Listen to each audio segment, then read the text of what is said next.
হচ্ছে চিড়িয়াখানার all map, ঠিক আছে? এখানে সবজি জায়গা ঘোরা অনেক ডিফিকাল্ট হয়ে যাবে, কিন্তু তারপরে আপনাদের জন্য এই সবজি জায়গা ঘুরে ঘুরে কোন জায়গায় কী কী আছে সবজি আপনাদের সামনে তুলে ধরবো। তো সবাই অবশ্যই পাশেই থাকবেন, ঠিক আছে? স্টার্ট। তো চলে এসেছি এখন বাঘের খাঁচার সামনে। এটা মানে ওপেন বাঘ, ঠিক আছে? এটা কোনো খাঁচার ভিতরে নেই, ওদের চারদিকে একটা বেড়া আছে, এই বেড়ার ভিতরে আছে।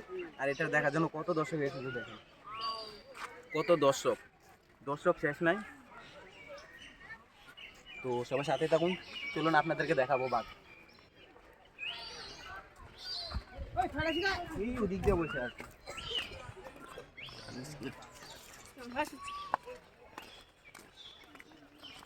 বাঘের খাঁচা অনেক অনেক সুন্দর, তাড়াতাড়ি কর। তো গাইস এই যে দেখা যান সামনে চলে আইছে বাঘ অলরেডি,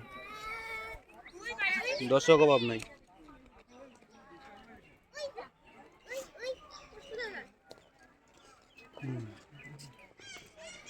কি শান্ত স্বভাবের, আর এটার পাশে গেলে বোঝা যাবে কেমন। এটা কোনো গরম হয়েছে।